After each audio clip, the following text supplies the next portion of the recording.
ప్రముఖులను అవమానించి పరువు తీసుకోవడంలో కాంగ్రెస్ నాయకులను మించినవారు బహుశా భారత రాజకీయ చరిత్రలో భూతద్దం పెట్టి వెతికినా దొరకరేమో. రాష్ట్రపతులు, ప్రధానులు, ముఖ్యమంత్రులు ఇలా రాజ్యాంగ పదవుల్లో ఉన్న అనేక మంది ప్రముఖులపై కాంగ్రెస్ పార్టీ నోరు పారేసుకున్న సందర్భాలు ఎన్నో. చివరికి సొంత పార్టీ నాయకుడిని సైతం బాత్రూంలో లాక్ చేసిన ఘన చరిత్ర ఆ పార్టీ సొంతం. కాంగ్రెస్ ఆనవాయితీని కొనసాగించిన ఆ పార్టీ సీనియర్ నేత, రాజ్యసభ సభ్యురాలు సోనియా గాంధీ రాష్ట్రపతి ద్రౌపది ముర్మును ఘోరంగా అవమానించారు. పూర్ థింగ్ అంటూ ఆమె చేసిన వ్యాఖ్యలు రాజకీయ దుమారం రేపుతున్నాయి. పార్లమెంట్ బడ్జెట్ సమావేశాల తొలి రోజు రాష్ట్రపతి ద్రౌపది ముర్ము ఉభయ సభలను ఉద్దేశించి సుదీర్ఘంగా ప్రసంగించారు. రాష్ట్రపతి ప్రసంగం ముగిసిన తర్వాత పార్లమెంట్ ఆవరణలో మాట్లాడిన సోనియా, పాపం ముర్ము చదివి అలసిపోయారు, అంతగా చదవాల్సింది కాదేమో, పూర్ థింగ్ అంటూ ఎద్దేవా చేశారు. లోక్సభ సభ్యులు రాహుల్ గాంధీ కూడా రాష్ట్రపతి ప్రసంగం బోరింగ్ అంటూ వ్యాఖ్యానించారు. సోనియా, రాహుల్ వ్యాఖ్యలపై అధికార బీజేపీ ఆగ్రహం వ్యక్తం చేసింది. రాజ్యాంగ పదవిలో ఉండి ఆదివాసీలను అవమానించడం కాంగ్రెస్ కు అలవాటేనని విమర్శించింది. కాంగ్రెస్ మంత్రుల నుంచి ఎంపీల వరకు బీజేపీ నేతలంతా తల్లి కొడుకులపై ఫైర్ అయ్యారు. సోషల్ మీడియాలో విమర్శలతో హోరెత్తించారు. ప్రధాని మోదీ సోనియా వ్యాఖ్యల్ని తప్పుపట్టారు. రాజ్యాంగ పదవిలో ఉన్న ముర్మును అవమానించడం అంటే ఆదివాసీలను అవమానించడమే అన్నారు. రాయల్ ఫ్యామిలీకి ఆదివాసీ అయిన ద్రౌపది ముర్ము ప్రసంగం బోర్ కొట్టిందట అంటూ పరోక్షంగా రాహుల్ గాంధీని ఎద్దేవా చేశారు. సోనియా వ్యాఖ్యలపై రాష్ట్రపతి భవన్ కూడా స్పందించింది. దేశంలోని అత్యున్నత పదవి గౌరవానికి భంగం కలిగేలా ఆ వ్యాఖ్యలు ఉన్నాయని తెలిపింది. అలాంటి మాటలు మాట్లాడకుండా ఉండాల్సిందంటూ ప్రకటన విడుదల చేసింది. సోనియా వ్యాఖ్యలపై రాజకీయ దుమారం చెలరేగడంతో ఆమె కూతురు వైనాడ్ ఎంపీ ప్రియాంక వాద్రా సర్ది చెప్పే ప్రయత్నం చేశారు. తన తల్లికి 78 ఏళ్ల వయసని, ముర్ముపై ఆమెకెంతో గౌరవం ఉందని, ఆమెను కించపరచాలనే ఉద్దేశం తనకు లేదన్నారు. పూర్ థింగ్ కామెంట్స్ ను మీడియా వక్రీకరించిందంటూ తల్లిని వెనకేసుకొచ్చారు. కాంగ్రెస్ పార్టీ రాష్ట్రపతి ద్రౌపది ముర్మును అవమానించడం ఇదే మొదటిసారి కాదు. ముర్ము ఆదివాసి కాబట్టే అయోధ్యలో రామమందిరం ప్రారంభోత్సవానికి ఆహ్వానించలేదంటూ రాహుల్ గాంధీ, మల్లికార్జున ఖర్గే విమర్శలు గుప్పించారు.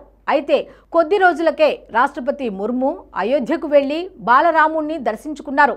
దీంతో రాహుల్, ఖర్గే అబాసు పాలయ్యారు.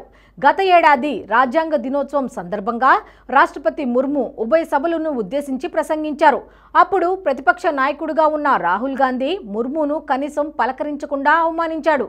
అంతేకాదు 2022లో కాంగ్రెస్ పార్టీ నాయకుడు అజోయ్ కుమార్ ముర్ము అభ్యర్థిత్వాన్ని ఎగతాళి చేశాడు. ఆమె దేశంలో దుష్ట తాత్విక భావజాలానికి ప్రాతినిధ్యం వహిస్తున్నారని, అలాంటి వ్యక్తిని ఆదివాసీ ప్రతినిధిగా చూడలేమంటూ వివాదాస్పద వ్యాఖ్యలు చేశాడు. ఇక లోక్సభలో మాజీ ప్రతిపక్ష నేత, సీనియర్ కాంగ్రెస్ నాయకుడు అధీర్ రంజన్ చౌదరి కూడా గతంలో ముర్మును అవమానించాడు. ఒక టీవీ ఇంటర్వ్యూలో ముర్మును రాష్ట్ర పత్ని అని వ్యాఖ్యానించాడు.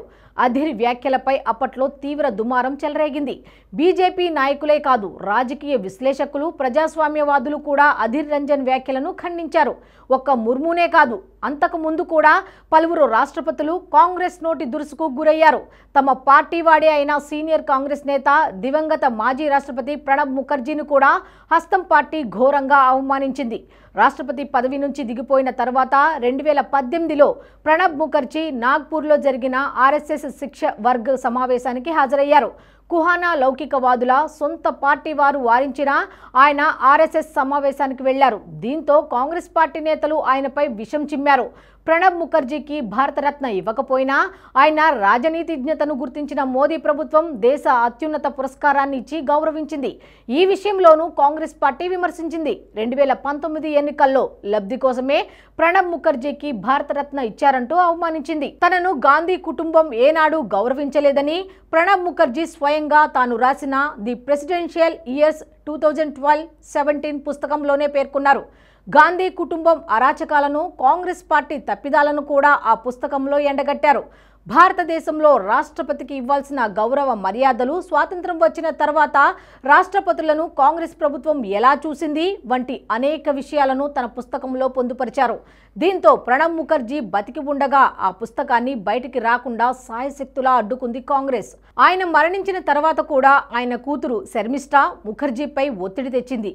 దీనిపై ఆగ్రహించిన శర్మిష్ఠా ముఖర్జీ కాంగ్రెస్ పార్టీ బండారం బయటపడుతుందనే తన తండ్రి రాసిన పుస్తకాన్ని అడ్డుకోవాలని చూశారు. చేశారని మండిపడ్డారు. ఇటీవల మాజీ ప్రధాని మన్మోహన్ సింగ్ అంత్యక్రియల సందర్భంలోనూ గతంలో తన తండ్రికి జరిగిన అవమానం గురించి వెల్లడించారు శర్మిష్ఠా. ఢిల్లీలోని నిగమ్ బోధ్లో మన్మోహన్కు కేంద్ర ప్రభుత్వం అంత్యక్రియలు నిర్వహించింది. ఈ నేపథ్యంలో అక్కడే ఆయనకు స్మారకం కూడా నిర్మించాలని కాంగ్రెస్ అధ్యక్షులు మల్లికార్జున ఖర్గే ప్రధాని మోదీకి లేఖ రాశారు. దీనిపై కేంద్ర ప్రభుత్వం సానుకూలంగా స్పందించింది. కానీ తన తండ్రి విషయంలో కాంగ్రెస్ నేతలు ఉదాసీనంగా వ్యవహరించారని ప్రణబ్ దా కూతురు ఆరోపించారు.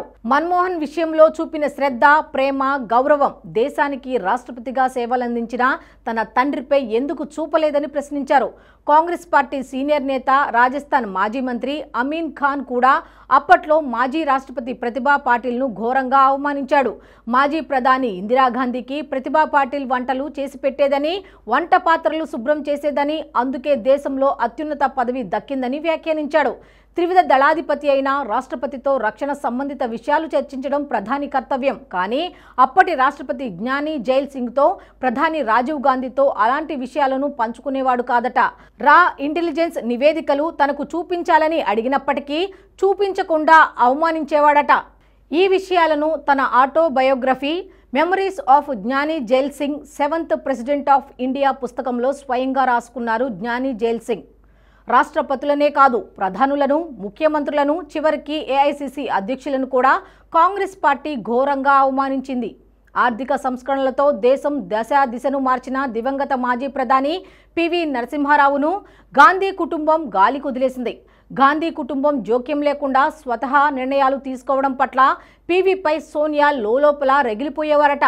అందుకే పీవీ మరణించిన తర్వాత పార్థివ దేహాన్ని ఏఐసిసి కార్యాలయంలోకి రానివ్వలేదు. మాజీ ప్రధానిగా ఢిల్లీలో జరగాల్సిన అంత్యక్రియలను హైదరాబాద్లో జరిపించి ఘోరంగా అవమానించారు. ఆయన పార్థివ దేహం పూర్తిగా దహనం అయ్యే వరకు కూడా జాగ్రత్తలు తీసుకోకపోవడంపై అప్పట్లో తీవ్ర విమర్శలు వెల్లువెత్తాయి.